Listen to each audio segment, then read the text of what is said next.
the structural installed panel roof system. That's their first comment. And then the second one, they kind of commented on, which is another issue with our architect. Throughout the shop drawing process, ECI Construction, our suppliers, architect, structural engineer, and Todd Duffy of SR Duffy Consulting worked diligently to resolve numerous design conflicts that prevented the fabrication from proceeding.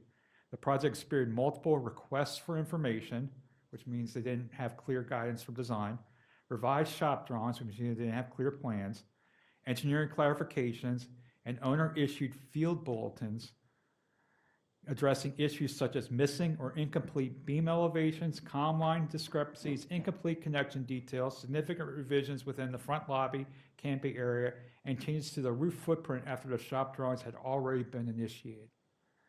So that, like I said, that change order that you just approved was primarily caused by actions of our architect.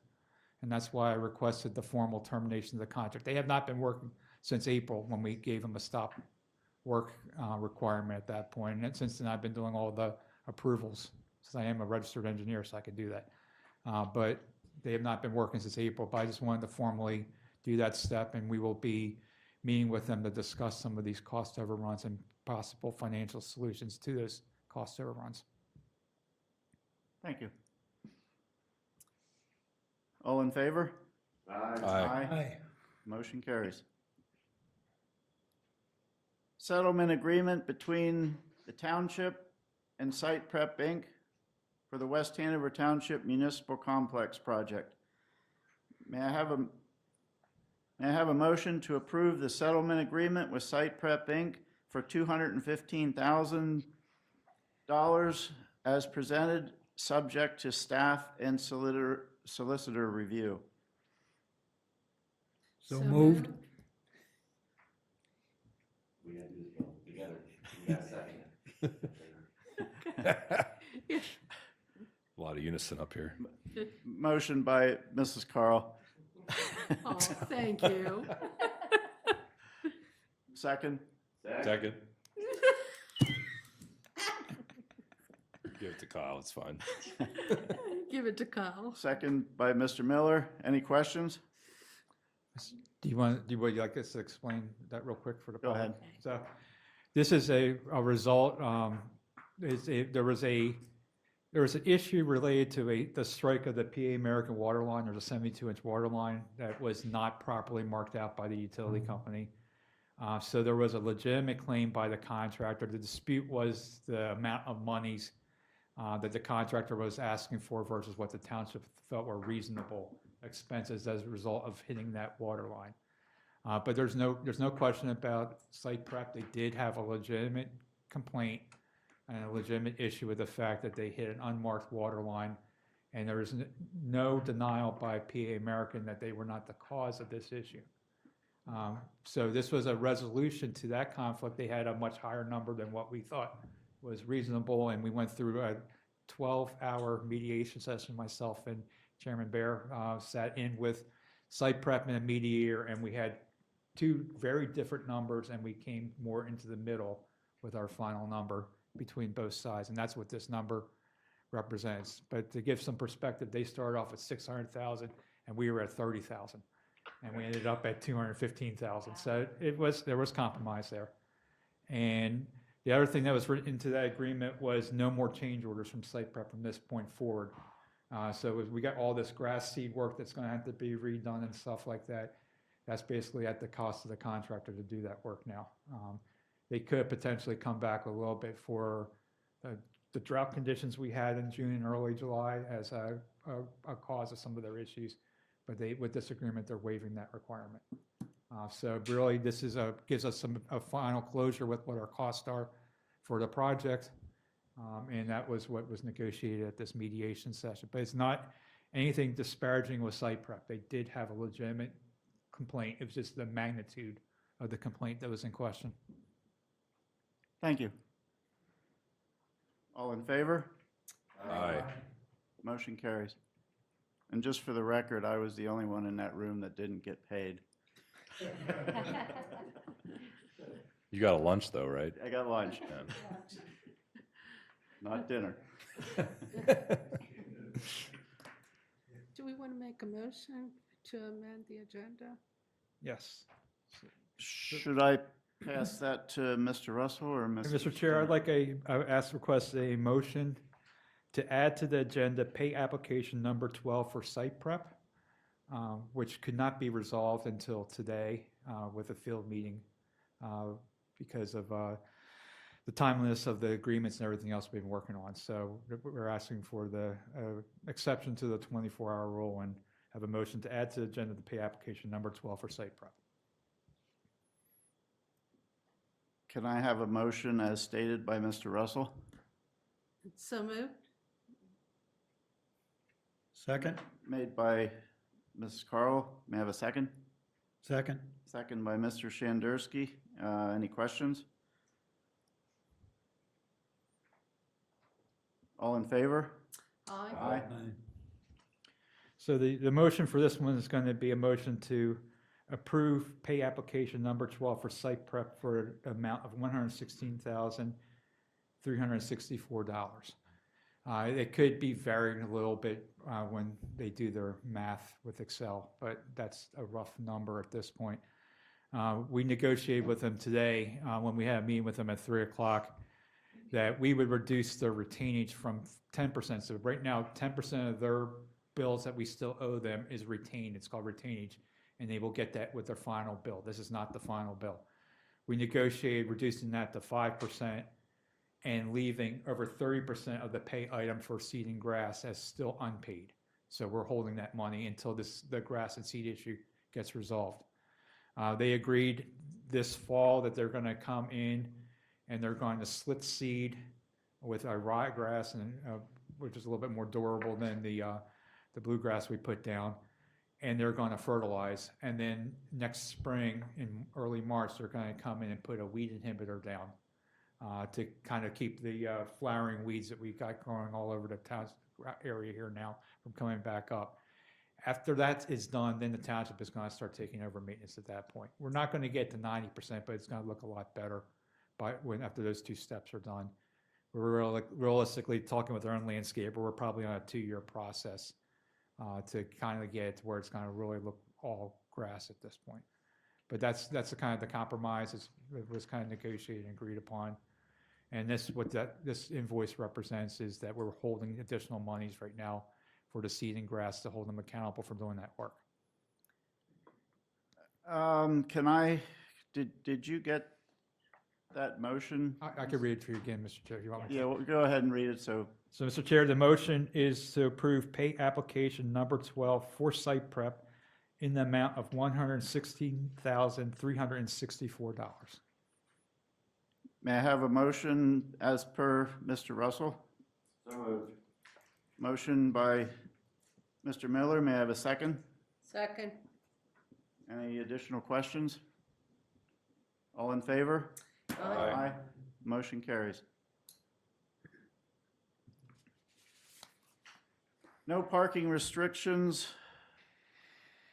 near West Hanover baseball field submitted by West Hanover Township Public Safety Advisory Board. May I have a motion to approve the installation of no parking signage on the requested roadway subject to an engineer study by the township manager in accordance with PennDOT Publication 212.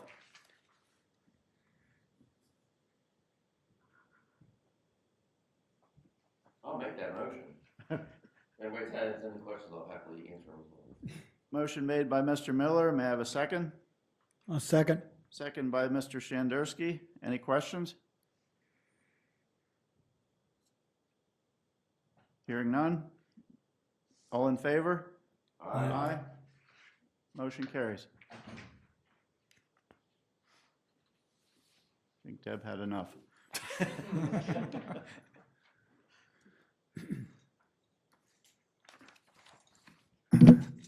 Proposal from LED Solutions, who is a PA CoStars vendor, in the amount of $96,900 to install field lighting on Major Field Number 2 at Houck Memorial Park.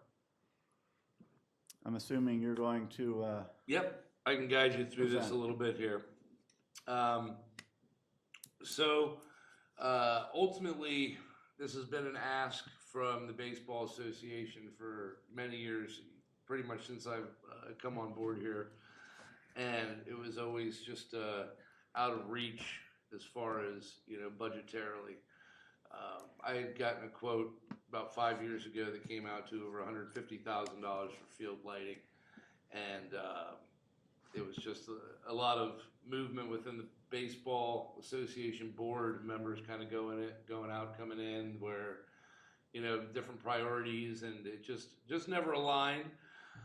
So there's been that push again over the last couple of years. There's been a new board, and this is again a priority of the baseball board. So I have been working with Mr. Cover, who's here tonight. He's also a board member for the West Hanover Baseball Softball Association, and he's almost like a liaison because he's also a member of the Parks and Recreation Board. And so we've been working this out. We found a vendor who's local out of Hershey, who's LED Solutions, who gave us a very good number on lighting the major baseball field, which, if you're looking over the complex, it would be the baseball field closest to the playground of the elementary school. So back in the corner of the ball field there. The total quote is $96,900. It would exceed the lighting standards for Little League play as far as, what they require for safe play for Little League standards. And we had a unique situation this year where we had $50,000 budgeted for fencing upgrades and repairs at Houck Memorial Park. We did a complete fencing replacement last year at Houck Manor Park. It's just long overdue, and we were in a similar situation. It wasn't as bad, but we were able to, working with our co-stars vendors, to keep those numbers under $20,000 to do all the repairs and upgrades as needed. So we had an extra $30,000 in that kitty, if you will. So kicking around numbers, how can we make this happen? How can we make this work? Again, working with the Baseball Association, they were willing to contribute $15,000, which is a big chunk of their annual budget, towards the project, as it is a high priority of theirs. And what I'm asking is if we can take the $30,000 remaining from the fencing projects at Houck Memorial Park for this year and just redirect those towards lighting, same park. And with the $15,000 from the Baseball Association, it would leave a balance of $51,900 that we would use from our FILO fund, which is the contributions from developments in the township. So we have a pretty unique situation, or an opportunity, I'd say, to get field lighting on that field for essentially only no extra money coming from the general budget than what was already budgeted, and just taking some from FILO and the contribution from the Baseball Association. They've also agreed to share in the cost in the future of any maintenance of said lighting. I would also note there used to be lighting on the baseball fields in the 70s and 80s. I think it was removed in the early 90s, probably just due to antiquated equipment and upkeep. The lighting back then was a lot more complicated than it is now with the technology with LEDs. What else would I want to tell you about it? LED Solutions is a co-stars vendor, and again, the price that they gave us was the best that I have seen for any field lighting project in the area.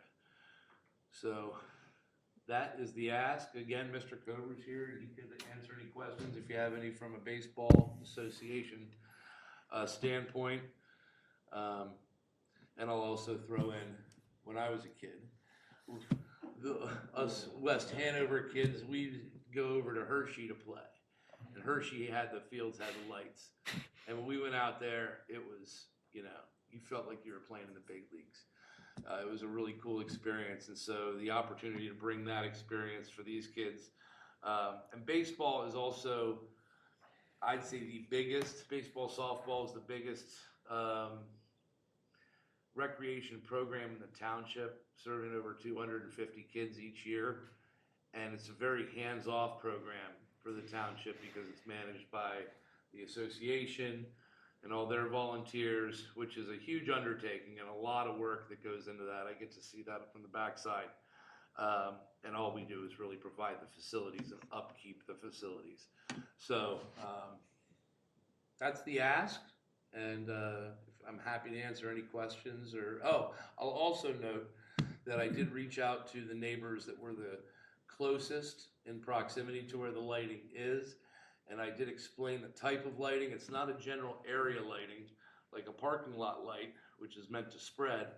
It's a directional light that, there's going to be 4 poles installed, 24 light heads in total, and they're all spot directed to different points on the field to give an overall glow, if you will.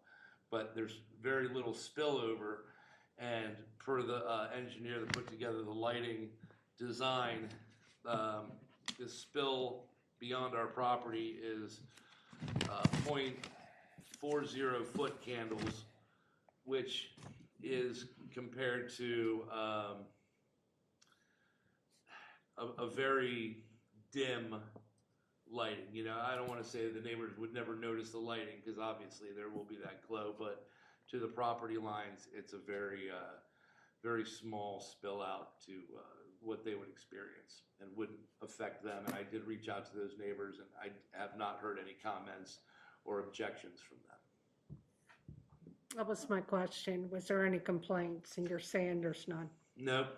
Okay. And again, generally, and I'm just reading from what I dug into online. I'm not sure exactly what our ordinances hold, but many municipal zoning ordinances set 0.40 foot candles as the maximum allowable light trespass from a commercial property. So we would be well in line with what most ordinances, and I'd imagine Sure. ours would probably fall in line with that. So, yeah. I would tend to think that No, go ahead. I would tend to think that they know what they're getting themselves into. They're living beside a baseball field. So they, when you buy a property like that, you know what you're getting yourself into. And I would agree, especially a baseball complex,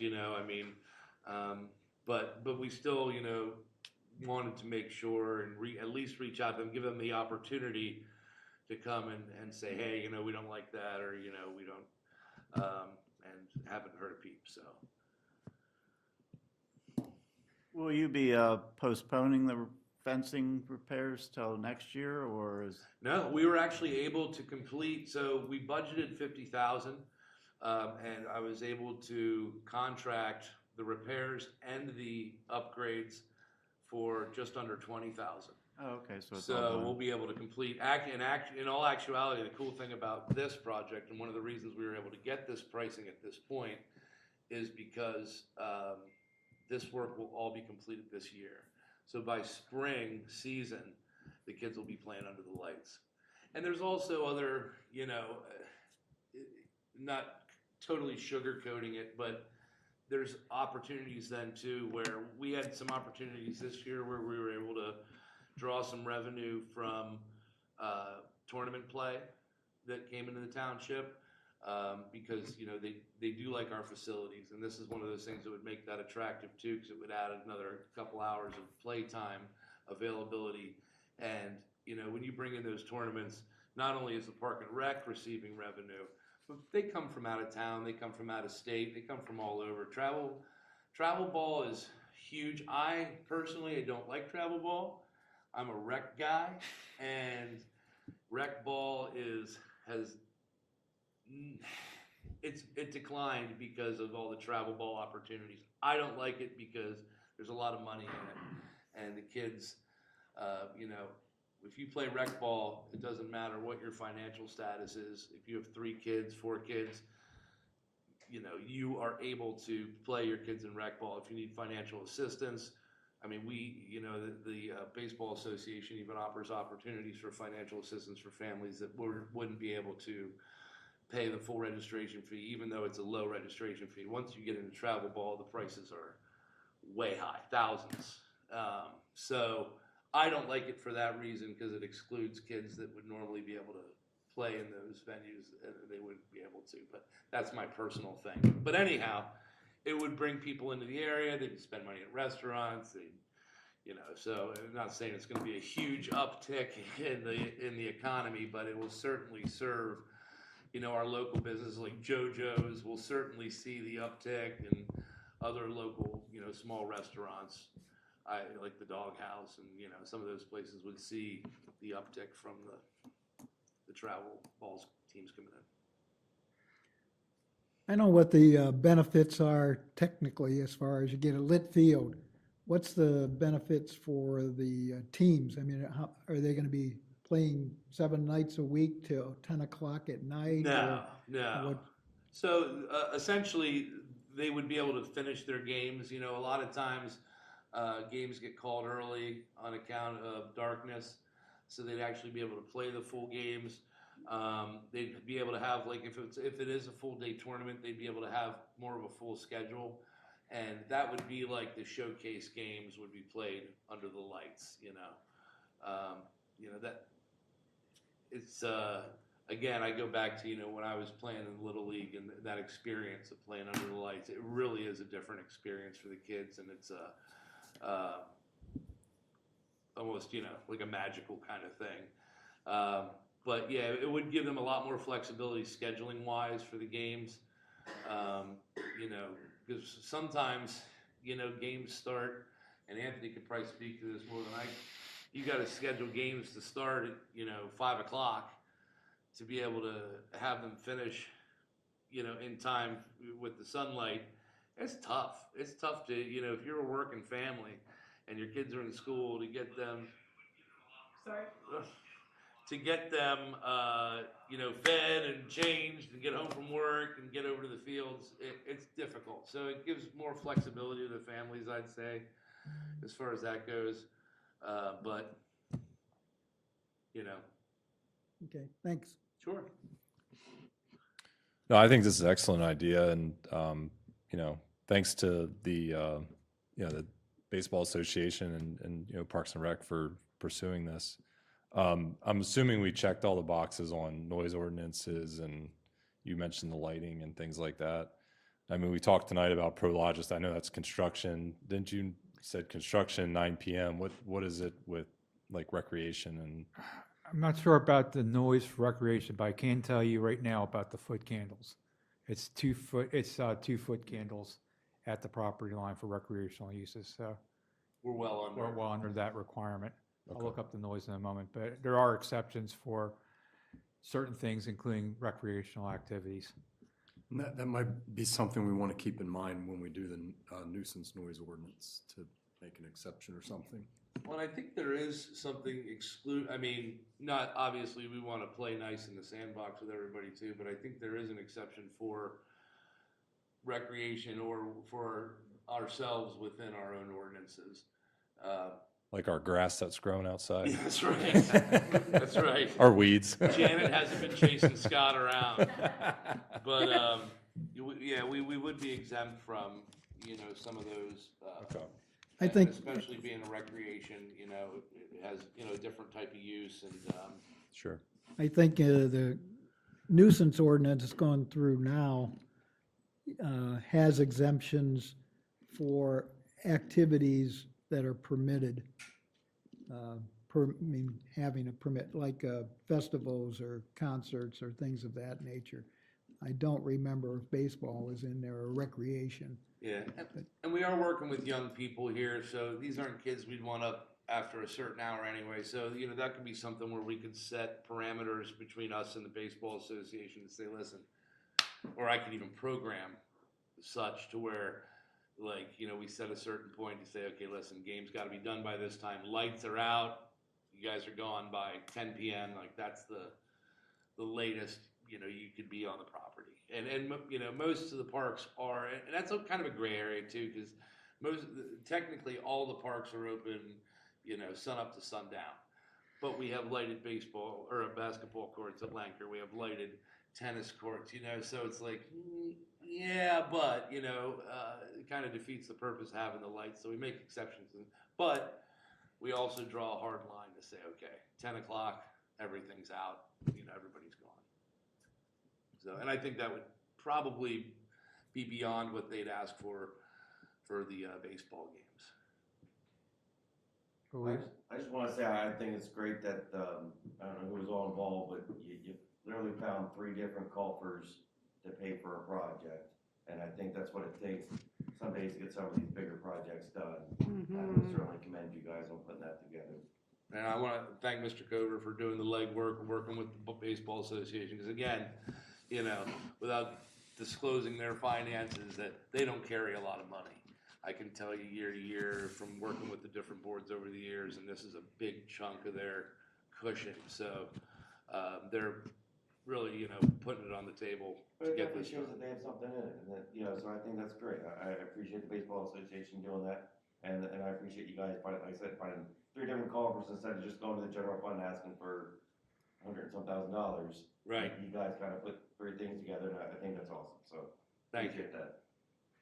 I think, Mr. Chairman, the only last comment I have is related to the installation. Is it doesn't specifically say, but I'm sure it includes the concrete forming, anchoring, rebar foundations for the light poles. Yeah, so we're going to be using 70-foot tall electrical poles. So that was actually a money-saving option due to the metal pole, the steel being so, you know.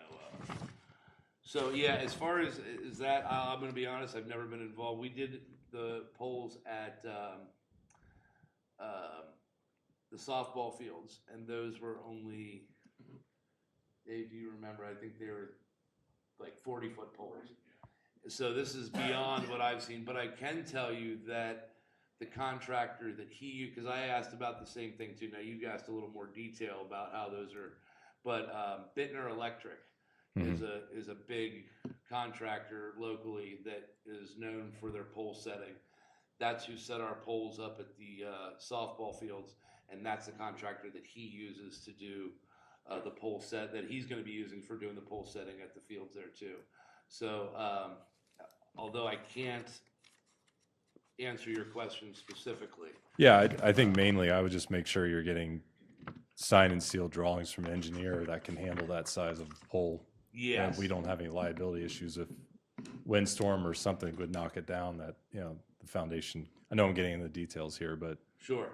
it's not listed in here. It's not very detailed. And then the last thing would be exclusions are payment and performance bonds.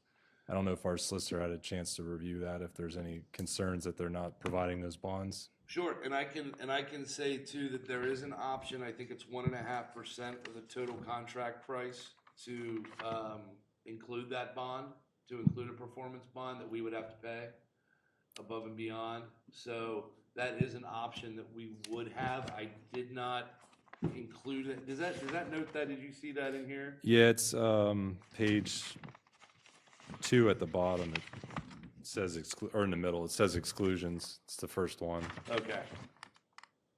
Yeah, that's one of my comments. I would recommend actually getting the security.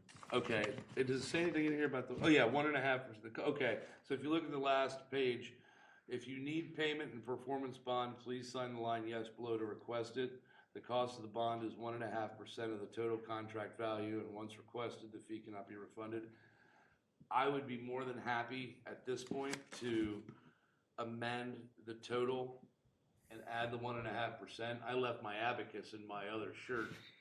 But if we could come up with that number with the 1.5% added, I would be happy to suggest that coming out of Philo as well. Because what would that total be? I mean, $98,353.50.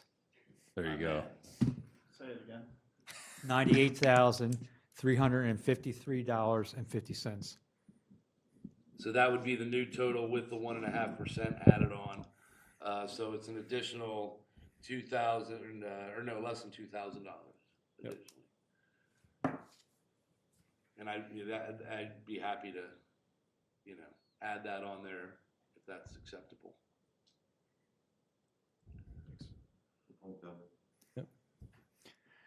And then to ask your question, Mr. Rakop, yes, this would be a permitted use on the site for noise.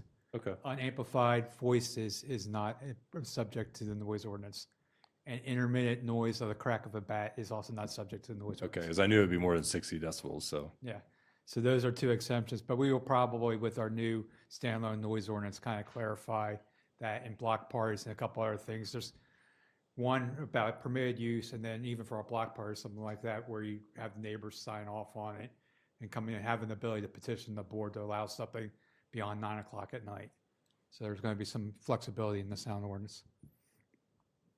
Yeah, if it's 10 o'clock or and the game's tied, top of the seventh, 1-1, game's not going to shut down. Yeah, and that's Let's keep it going. right. Right. Yeah. And so that's just something we'll have to work out maybe. And we do have an annual contract with the Baseball Association, or an annual agreement that we revisit each year and then sign off on both parties. And so that's always something that we could work into that agreement also, and say, hey, here's the ground rules for using the lights, and so that I don't think that would be a problem at all. You said you did a good job.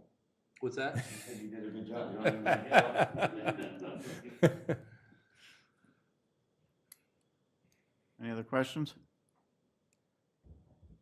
I'd like to make the motion as amended to include the security and the additional 1.5%, I believe is what was quoted. Yeah, 1.5%. I'll make that motion. Motion made by Mr. Miller. May I have a second? Second. Second by Mrs. Carl. Any additional questions? All in favor? Aye. Motion carries. Thank you very much. Thank you. Proposal from ProMax Fence Systems, also a CoStarz vendor, in the amount of $30,795 for fence purchase and installation at the Public Works Complex. And I'm assuming this is at Fairville Avenue? Yes. Go ahead.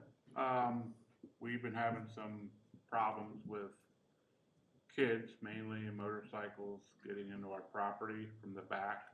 It all started with Prologis. They had a sewer project. They took all the vegetation and the high banks away and made it nice and sloped, and these kids found it.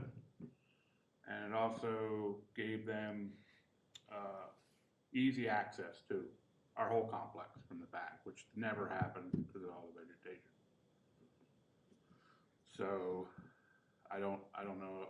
We tried. We have these big concrete pipes. We put them all through the back. They moved them around. They rolled them around and rolled them down a bank, and still got in. They were in our salt shed. We of course closed that.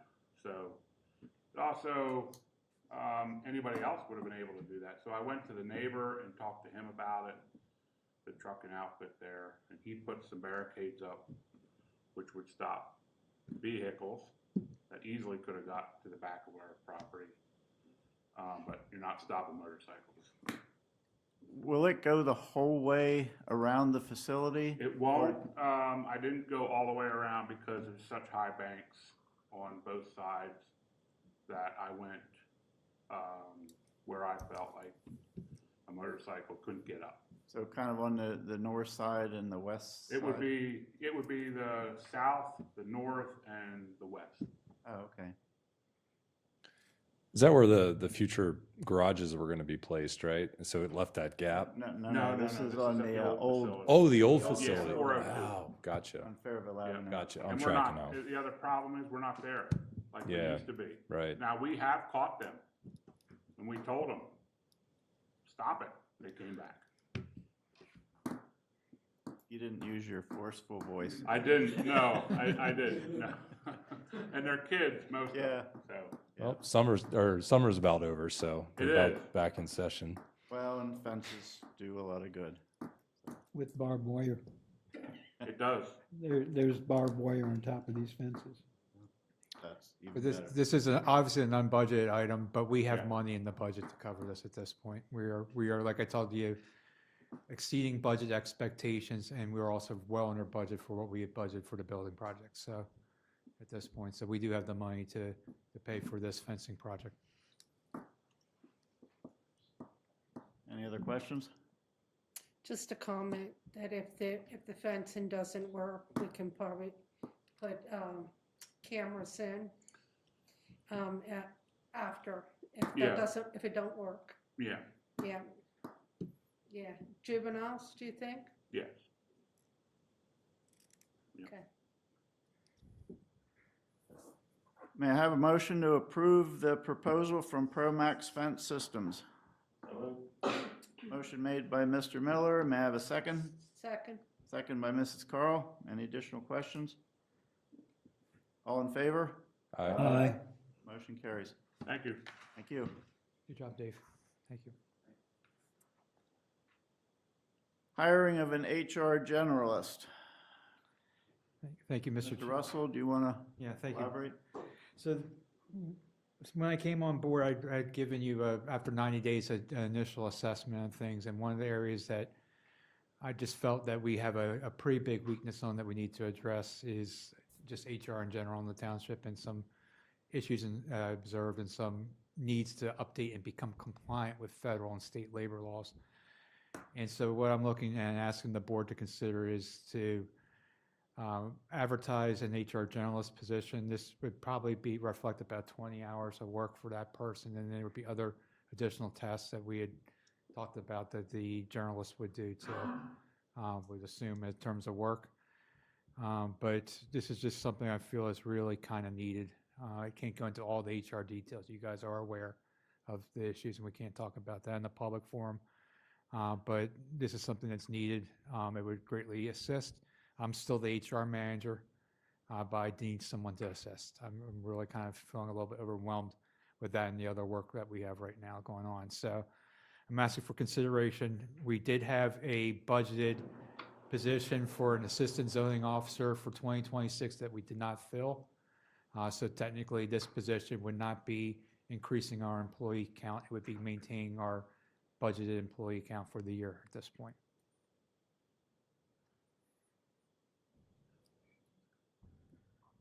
Any other questions? I have a question. May I ask? The word generalist, what, I couldn't hear everything you were saying. So an HR generalist is somebody that has gotten a degree in human relations, but they're not manager. I'm still the HR manager for the township. But it's somebody that's been trained in HR work, has got a degree, has got experience. So they know how to manage benefits, they know how to do payroll, they know how to in-process employee, how to assist with disciplining employees, putting policies together, updating our HR manual that is from the 1990s and it's been updated a couple times, but things like that. That would be the roles and responsibilities of that person.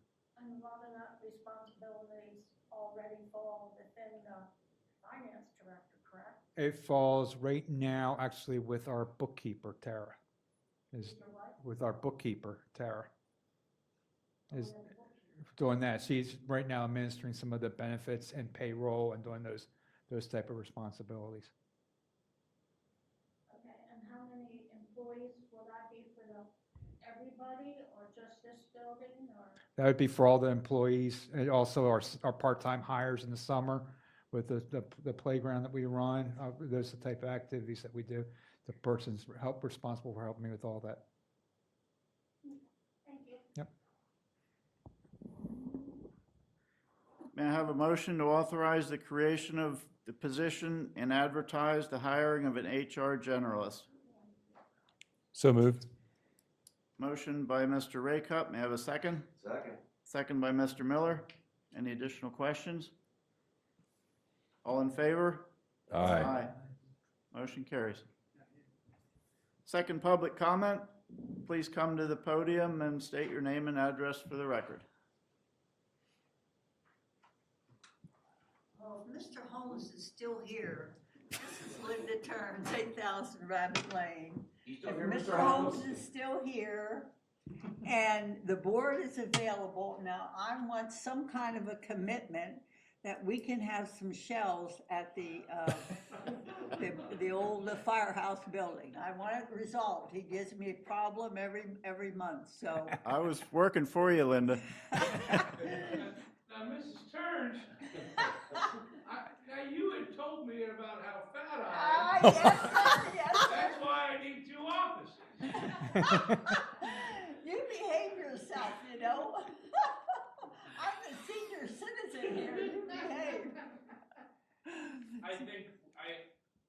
I think we can certainly work on expanding our, within the lobby area of the Parks and Rec. Okay, that's all I need is a little bit of a commitment. Thank you kindly. My pleasure. You got it right from the facilities director.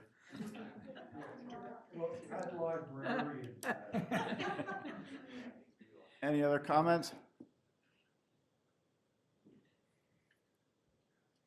Larry Papakowski, 525 North Fairville Avenue. All we hear all day long is beep, beep, clank, clank. So if you allow pro lodges to work all night, that's all we're going to hear 24/7. Just my input, that's all.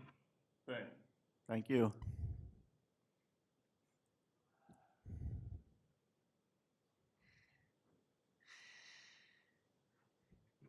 Anthony Cover, my wife Alexis and I live on Manor Drive here. On behalf of the Baseball Association, I just wanted to say thank you for everything tonight. As Don said, we don't have a lot of skin in the game when it comes to funding here. A lot of it comes from sponsorships throughout the West Hanover Township. And we wanted to make this contribution to show you guys that we are part of this township as well too. We're here for you guys as well. We're here for the kids. We're here for the future generations. This is a huge step for these guys, and it's going to go far in their eyes. So thank you for everything tonight. It's greatly, greatly appreciated. Thank you. Thank you.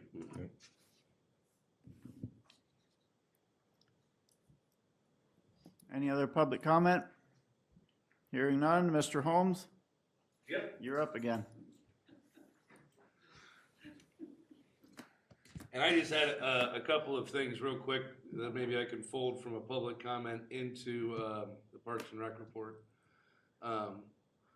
One thing, when you guys were talking earlier about the complaint process, I believe that if you do sign off on a complaint, that your name is protected, and even a right to know request wouldn't be able to reveal a complainant's name. Is that correct? Generally speaking, investigation and the associated materials are not subject to the right to know law. Okay, just wanted to point that out so that somebody, if they did make a complaint, isn't necessarily going to be found out. Another thing, and I don't want to speak for Mr. Wollerton, but I think I can in this respect. Thank you all for your, and Mr. Russell for your confidence in us, and we both have amazing staff that make us look good every day. So we get a lot of the credit, but we're very fortunate to have a very hardworking, a very dedicated staff that support us every day and ultimately give us the opportunities to take on more responsibilities, because we are very lucky to have them in place. So I just wanted to say that. Moving on, Parks and Rec upcoming events. We have our last movie night of the year, which is going to be tomorrow night at Skyline Commons Park. Start at sundown, the movie Goat. On Monday and Tuesday of next week, we have our AARP Safe Drivers course to help people save a few dollars help seniors save a few dollars on their car insurance.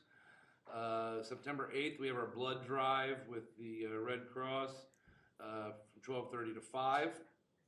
And our next senior luncheon is September the 20th. What are you going to have on September 20th? What's that? What kind of food are you going to serve us? I know it says chicken and rice here, but I think you discussed this at the senior luncheon. Listen, Miss Kathy's the boss when it comes to the menus, and I know, I'm sorry we left you guys out to dry, but we have this death lettuce. Did you guys hear about this? So Yes. we had to pivot and, you know, who doesn't love meatloaf? You know what I mean? Everybody loves meatloaf and mashed potatoes. So that's the direction we went, to just stay away from the lettuce side of things. I do believe we are going to be sticking with that menu item for next month, so. You do? Yeah, I do. Okay. There's All no right. death being. Yes. We will. We should, and I did drop the ball in updating the website on the meatloaf.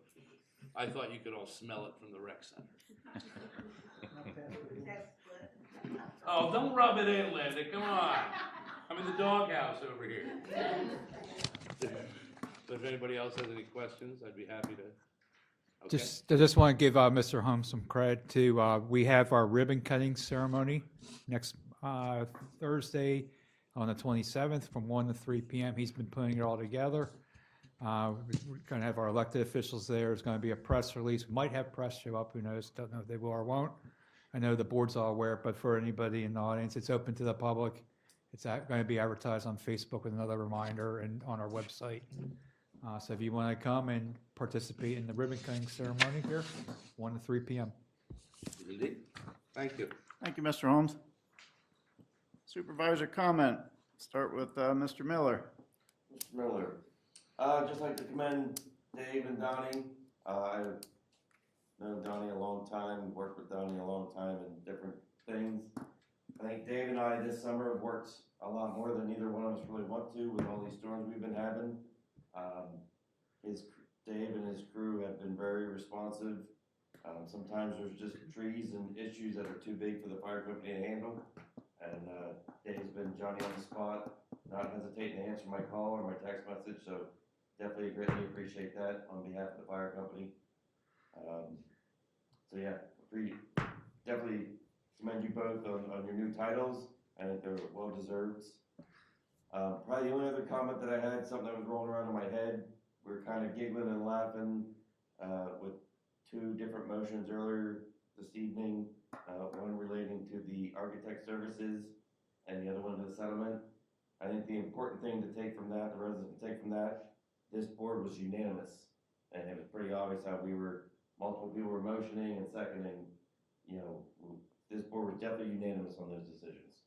So if you want to take any away from that, that's kind of why we were chuckling, but this board was definitely, I think, on one foot moving forward with both those motions. And I think that's something important to notice. They were not very good motions or reasons to make a motion, but this board was definitely unanimous in making them. So I think that was important to note. Thank you, Mr. Miller. Mr. Shandersky. Scott mentioned today that we have several ordinances that will be going forward for approval. I would just like to say that we intend to do the same process as we have, for instance, with the data center, and that we will have a workshop with the public prior to going through the formal submission process. So if there's anything that has been overlooked in the residents, anybody has any good comments to add, we will track those and see if they're appropriate to go forward with. Relative to the data center, as an update for that, you know, we did have the public comment session last month, and we did track the comments. I don't know, Eileen, is this sheet, the summary sheet of the comments, going to be on the website or any? Certainly place them on the website. Yeah, so there is a sheet that has been made up with those comments and defined whether they were minor in that they were corrected at the meeting and included, or major in that they will be held back at this point till that data center ordinance is approved. And then they will be, in the meantime, they will be reviewed to see if they're legal to do and things of that nature. And then we can include those in amendments going forward with the data center. So we're not pushing those to the side, but as we mentioned last time, we want to get that data center ordinance in place, and then any additions to it, we will add to it after it is in place. But we do have it tracked. This will be on the website. You can see what we've done. And the last thing, a comment was made today about permitting Prologis to work. I want to make it clear that we, the township, have objected to that. We have basically told Prologis that our code prohibits that, and that the only avenue that the Prologis had is to take it for a appeal outside the township. There's a Pennsylvania, forget the name, PACOG, CAPCOG, yeah, PACOG, Capital Area Council of Government. that will review the appeal. Prologis has made an appeal, so it will be heard there. It's beyond the township's ability to deny it further at this point. It's up to PAPCOG if it will be approved or denied. So just want to make it clear that we, the township, have denied it, and it is going outside the township for final review. And I guess that's all I have. Thanks. Mrs. Carl? Yes, once again, it was a wonderful meal, and I have to say that it was a decent turnout that we had once again. I also want to bring something up that I'm working on. Donnie we had the Businessmen Association meeting, and I went to that. And while I was there, there was a man there. His name is Dan Herzog, and he is, you can see him on Facebook, and he's a movie producer, and he wants to make a movie about West Hanover, or part about West Hanover. And so I have his name and his phone number. He's looking for all kinds of people to use. He also is going to be meeting with people to learn some of the history about the town, about our township. He also, part of the reason he's coming back here is because he was born and raised here in West Hanover. For those of you who know where L&M Motel was, he was in that development that was right behind there, was where he grew up. And Tim Helk's brother, Gary, is putting some money behind it. And there's a wealth of information about the whole thing. I understand that he came over here to the township building and got a tour of things, got some understanding that way also. And I have asked him to write an article explaining what the movie is, the gist of the movie, and which he's willing to do that. And we're going to work on getting that into the newsletter in September. So if anybody has any questions, if I have an answer, if not, I'd be more than glad to share his phone number with you and get the ball rolling on that. I think it's pretty exciting that we're going to put West Hanover on the map. Anyways, that's all I have. Thank you. Mr. Raycup? Yeah, Mr. Chairman, just a couple things. In light of improved transparency and even a unified front with the board and some of the decisions we're making here, I would say that, with closing out the municipal complex, there's a lot of challenges there, and bringing Scott in there and joining with the current staff we had in place to work through these challenges. It's never easy when you're closing a construction contract. So kudos to that team. The staff here and our other partners, SR Duffy, Tim's in the audience here. Tim, you've done a great job as well, getting us to this. You and your team getting us to this point, and really reducing what our paying out just to close this project out. So again, I think well done there, and a lot of time was spent with board members as well. to obviously work through some of those issues. And Eric obviously attending the 12-month or 12-hour marathon, 12 months. It probably felt like that. The other things I want to bring up, and I know our township manager has a lot on his plate, and there's a lot of really good information that's in his manager's report.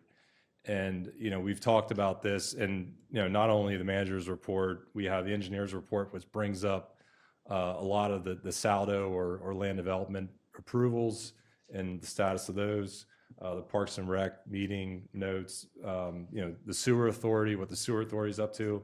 I do think we should still work towards making those reports available online in some type of electronic format. I know they're out here.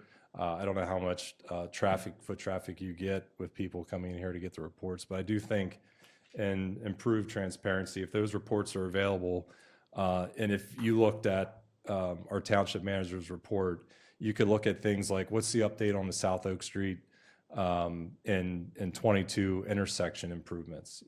That is listed there, what the status is, working with PennDOT.